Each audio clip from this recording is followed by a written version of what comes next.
Presiden Joko Widodo dan Menteri Pekerjaan Umum dan Perumahan Rakyat Basuki Hadimulyono kemarin menyaksikan penandatanganan kontrak kegiatan anggaran Kementerian 2016. Penandatanganan kontrak ini dilakukan di 5 lokasi secara serentak, yakni Medan, Banjarmasin, Surabaya, Manado, dan Jayapura. Pemerintahan saat ini telah berhasil mengubah tradisi melaksanakan proyek pembangunan di 2016. Bila selama ini selalu dikebut pada akhir tahun, sekarang pemerintah akan menggenjotnya di periode awal dan memberikan pengaruh besar terhadap perekonomian. Untuk membahas percepatan proyek infrastruktur ini telah bergabung bersama kami di studio Menteri Pekerjaan Umum dan Perumahan Rakyat Basuki Hadimulyono. Pak Basuki, terima kasih sudah hadir di Berita 1 TV. Ini kan kita ketahui bahwa pemerintah mengubah tradisi dengan melaksanakan lelang dini. Ini apa tantangan terbesar yang Bapak hadapi dalam mengubah tradisi ini? Tantangan terbesar adalah programming.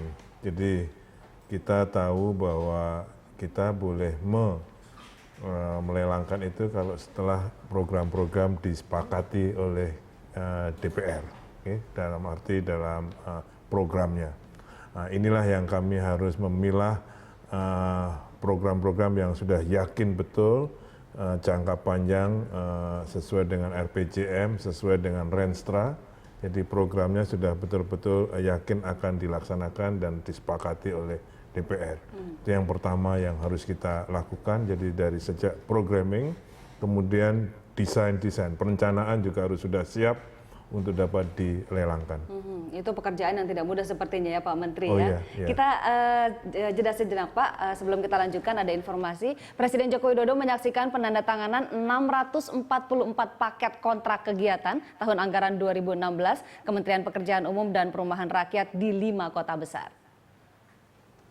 Acara penandatanganan kontrak dilakukan di 5 kota besar secara bersamaan, yakni Medan, Banjarmasin, Surabaya, Manado, dan Jayapura. Presiden Joko Widodo menyaksikan penandatanganan melalui video conference. Di tiap lokasi, penandatanganan 10 paket yang terdiri dari paket kontraktual, baik pekerjaan fisik maupun jasa konsultasi di bidang jalan dan jembatan, serta sumber daya air, infrastruktur permukiman, dan penyediaan perumahan.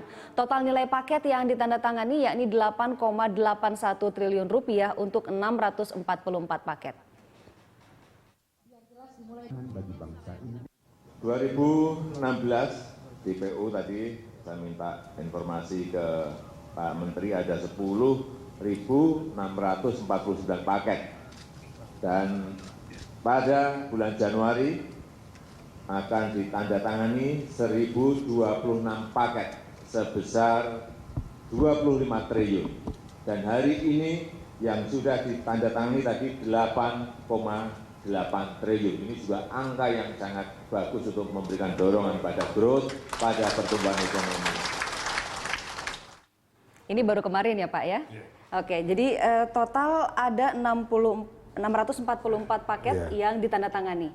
Nah, total paket yang sudah dilelang sendiri ada berapa banyak Pak Menteri? Amanah alokasi anggaran yang diberikan pada Kementerian PUPR 2016 ini adalah 104 triliun. Dari 104 triliun itu 80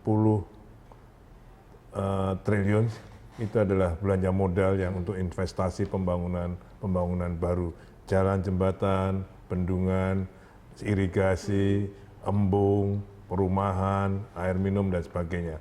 Itu akan kita implementasikan melalui 10.000 lebih sedikit paket. Sampai dengan Desember, jadi kami sudah mulai lelang dini sejak September 2014 dan sampai dengan Desember telah dilelangkan dalam proses lelang sebanyak 5.300 sekian. Mungkin sekarang sudah lebih, tapi sampai akhir Desember kemarin sekitar 5.300 paket sebanyak 55 triliun. Jadi lebih dari separuhnya sudah diproses lelang. Nah, cuman yang ditandatangani kemarin sebanyak 644 paket sebesar 8,8 triliun. Yang multi year sebanyak 382 paket sebanyak 17 triliun. Jadi semua 25 triliun. Pada akhir Januari ini akan ditandatangani kontrak sebesar 9 triliun lagi.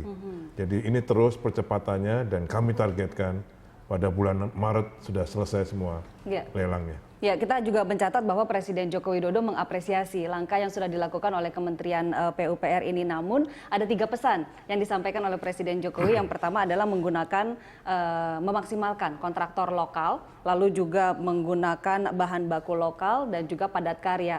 Bagaimana Bapak memastikan semua pesan-pesan Presiden Jokowi ini bisa terlaksana? Jadi pelelangan dini ini sudah diperintahkan oleh beliau sejak lama. Jadi setelah mulai dengan program 2015 kemarin yang sangat terlambat, tapi beliau sangat mengetahui anatominya sejak APBN, APBNP, pengurusan DIPA dan sebagainya, sehingga beliau masih bisa menerima pada saat 2015 baru mulai pada bulan Mei dan Juni.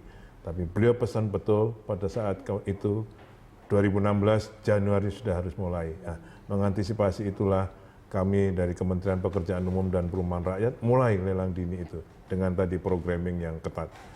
Untuk 3 pesan kami sudah juga menyampaikan kepada beliau, khususnya untuk bagaimana melaksanakan proyek itu. Nah, beliau sangat memesankan gunakan sebanyak-banyaknya tenaga kerja, jadi padat karya, walaupun ada yang padat mesin, padat alat. Tapi kami untuk itu strateginya paket-paket pekerjaan kita atur bahwa untuk di bawah 50 miliar sehingga pekerjaan dapat dikerjakan oleh pengusaha lokal dan uangnya beredar di provinsi. Kemudian untuk yang paket di atas 50 miliar yang untuk pengusaha nasional.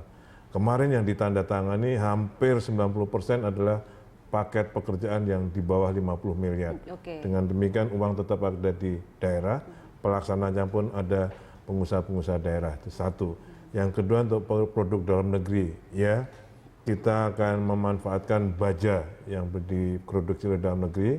Ada Krakatau Steel, ada beberapa produsen baja nasional juga.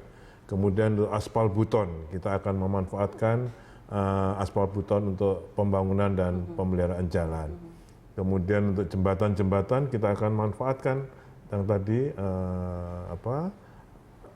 baja-baja yang dari kita. Kami juga sudah pesan misalnya ekskavator dari Pindad.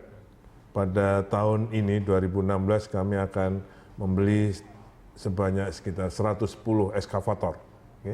Ini sudah kita jalin juga dari sudah lama MOU-nya pada pertengahan tahun 2015. Mudah-mudahan mulai Maret nanti delivery-nya sudah mulai bisa kita manfaatkan. Tapi kan tidak menutup kemungkinan masih ada bahan baku impor yang kita gunakan ya Pak. Ini persentasenya berapa? Wah, kalau yang kemarin-kemarin misalnya jembatan itu hampir 60-70% impor. Nah ini sekarang kan kita balik, yang produksi nasional harus lebih banyak daripada impor. Pasti tidak 100% kita bisa memanfaatkan produksi dalam negeri, tapi kita maksimalkan untuk bisa. Kalau Pak Menteri sendiri targetnya berapa banyak kita menggunakan bahan baku lokal? Seperti misalnya aspal, ya kita memproduksi sekitar 600.000 ton. Kebutuhannya lebih dari 1 juta ton. Nah, kalau kita bisa memanfaatkan aspal buton bisa mensubstitusi sekitar 20%. Jadi makin meningkat pemanfaatan dalam negeri, tapi pasti tidak bisa meniadakan impor aspal. Memang produksinya belum ada. Nah, ini makin ke depan produksinya akan kita genjot lagi. Oke, tadi tentang kontraktor Pak, sudah dipastikan bahwa yang di bawah 50 miliar akan digarap oleh kontraktor lokal di daerah, lalu sisanya kontraktor nasional. Apakah ini artinya tidak ada kontraktor asing sama sekali di proyek ini? Ya, selama ini kalau di bawah 50 miliar pasti tidak ada di daerah. Asing. Oh, asing. Tidak ada. Pasti ada besar pun, kalau ini besar kan kita larang, ya, karena memang arahnya polosinya ke sana. Perusahaan asing biasanya yang sudah di atas 500 miliar, mereka baru menurut mereka bisa menarik perhatian mereka untuk bisa mengerjakan pekerjaan itu. Oke, baik Pak Menteri, kita lanjutkan perbincangannya sesaat lagi setelah jeda berikut. Pemirsa tetaplah bersama kami akan kembali.